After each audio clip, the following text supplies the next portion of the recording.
News Live. Another busy day in Washington here. As always, it's obviously Trump 2.0, and the schedule's changed a bit. We're waiting to find out about whether we get a briefing, an actual press briefing from the press secretary, something that may emerge today as we follow the beat as well on confirmations. But I want to stick with the conversation here on crypto, as we just heard from Kathy Wood. This day after the president used his first full day in office to hold forth on embracing artificial intelligence, appearing at the White House with Larry Ellison, Sam Altman, and others talking about the development here that is moving stocks today. Welcome to NASDAQ 20,000. Nathan Dean is here from Bloomberg Intelligence, our senior U.S. policy analyst, who is, of course, a sage on crypto and all things. I have so many questions for you every time you come in once a week that I'm gonna do a lightning round with you here. For starters, Kathy Wood, she's convinced that Donald Trump is committed to crypto. The market is correct on this, yes? I think President Trump is committed to crypto, but the question I have is, what does commitment look like? There's really three thoughts here. One is you have the SEC enforcement action. Yep. You know, I think Commissioner Paul Atkins, if confirmed, and we think he will be, is going to change how the SEC has a lot less enforcement risk for the industry. Second is, what does Congress do with this cryptocurrency framework bill? I think Congress is certainly going to get there. I think we're ascertaining a 70% chance that Congress can put in place new regulatory programs for crypto, but it may take time. But then the third question is, what do you do about this idea of a Bitcoin reserve? Because this is where I think President Trump comes in. You know, the United States owns around 213,000 Bitcoin, and there's been talk about there moving this up to 5% of the world. It's about 2.2% right now. Okay. Now, is this Congress buying Bitcoin? Yeah. Is this, selling gold to buy Bitcoin? What we're telling our clients when it comes to this Bitcoin reserve idea is that, look, it needs a year to fester. It needs time to cook. There's so many different ideas here. And when you have President Trump launching meme coins, it may call into question some Democratic support for this. So cryptocurrency, I think, is a high issue for the White House, but I don't think it's the top issue. What do you make of the Trump coin and the rest of this stuff? Kathy Wood was just asked about it, and whether it makes a mockery of the legitimate coins or whether it takes money out of Bitcoin to watch this thing become a $10 billion market. Yeah, so I think there's two angles. The first angle is you hit is that I think a lot of investors are probably disappointed by the fact that, look, you're not taking your USD to buy Trump coin. A lot of these folks are selling other crypto assets to get that into Trump coin. And look, that's fine for like people like Coinbase and Robinhood because they're listing Trump coin, but it sort of takes away those folks who are like, hey, I'm going to hold on for dear life with Bitcoin. But then the second thing is that you are going to need Democratic support to get any crypto bill through. It's not going to go through reconciliation. It's going to go through bipartisan, and you need 60 votes in the Senate. And if you are a Senate Democrat and you're in favor of this idea of bringing additional authority to the CFTC so they can look over spot markets, if you have Elizabeth Warren in the Senate Banking Committee saying, look, President Trump is making a mockery, he's doing this just for your benefit, it's going to be much harder to get those Democratic votes. So I certainly believe the idea that Trump coin and Melania coin were not exactly helpful to the idea of getting a crypto framework through. How are they comparing Trump coin, Melania coin? Are you watching these? So is both he of them, they're kind of trading in sympathy? President Trump coin is up. I want to say it's $45 billion market cap, but don't quote me. I looked at it yesterday. Yeah. Melania coin is catching up, I guess. I think it was like $9 billion. The catch-up trade. I got you. All right, so all serious. There was great disappointment in the crypto space that among the first executive actions that the president took, nothing on crypto. We heard about the border. We heard about climate, DEI, so many other issues. J6 pardons happened on the first day. I thought he promised that. Yeah, we were anticipating a crypto executive order, and when I closed my laptop on Monday night, it wasn't there. But, I still think it could be coming. The question I have is, what does a cryptocurrency executive order look like?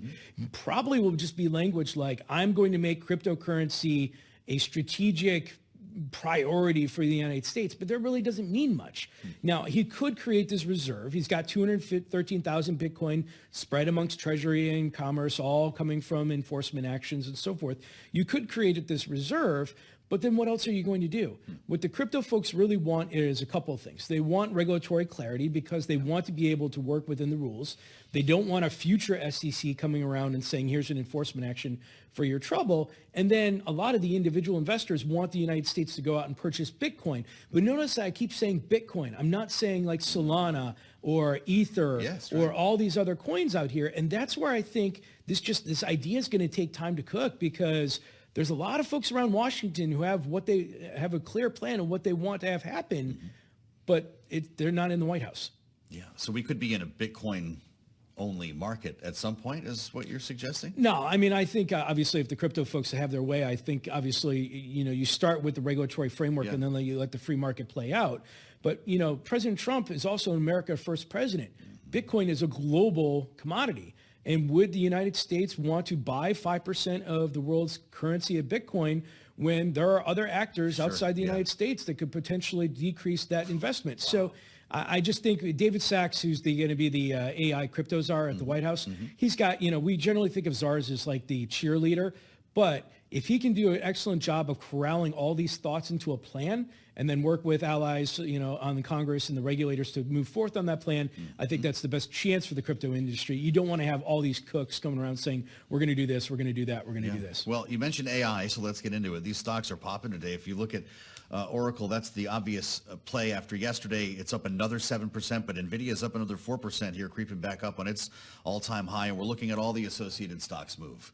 Donald Trump wants to own AI, apparently. When you see Larry Ellison walking up to the podium with a presidential seal and Sam Altman, I guess something is happening. What are you being asked about this, though? Because a lot of folks think these stocks were already too rich before that announcement yesterday. Well, and then just a few moments ago, Elon Musk this morning retweets on X that they don't have the money.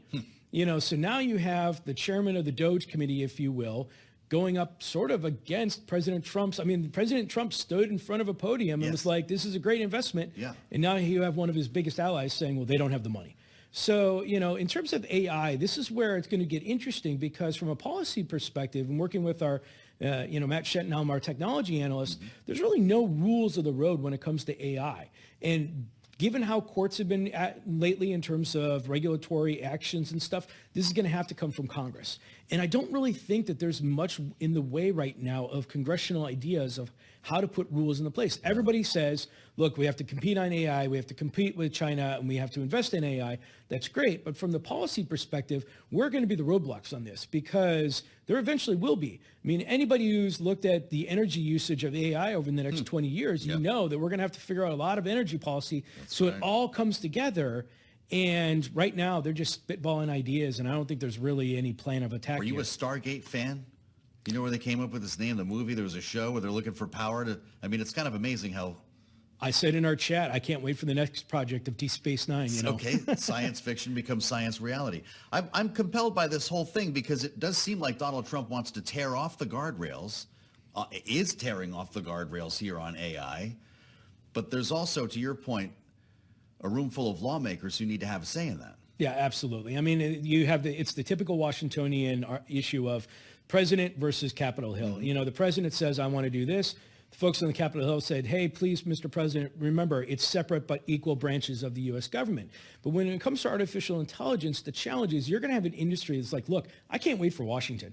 I'm going forth and I'm doing this. We have to compete against China. We have to do this. We have to do that. You have Congress that really doesn't have much in the way of ideas at the moment.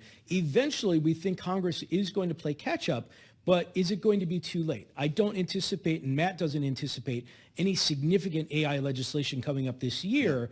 They're going to spend 2025 thinking about it. Maybe we'll see it in 2026, but then it's also a midterm year. And things don't really pass in midterm years. They don't. So Altman responded to Elon here. Do you see this? Wrong, as you surely know. Want to come visit the first site already underway, he says.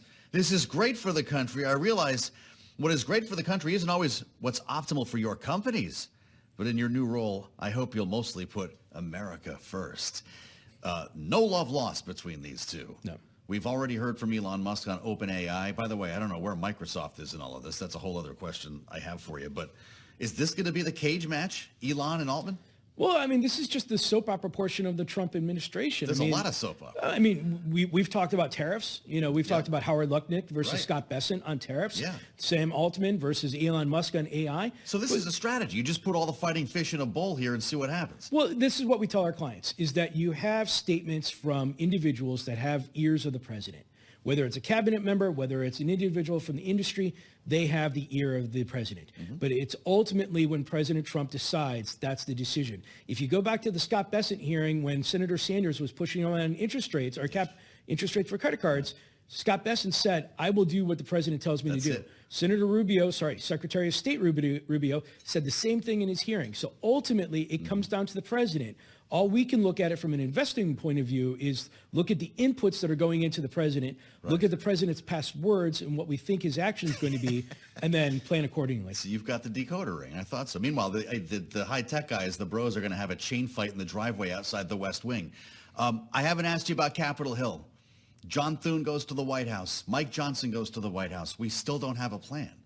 No, and I don't think you're going to need one right now. This is reconciliation, budget, debt limit, everything. Yeah, absolutely. I mean, the House Freedom Caucus put out their pager on how they're going to pay for $4.6 trillion in tax extensions. House Ways and Means put out their pager.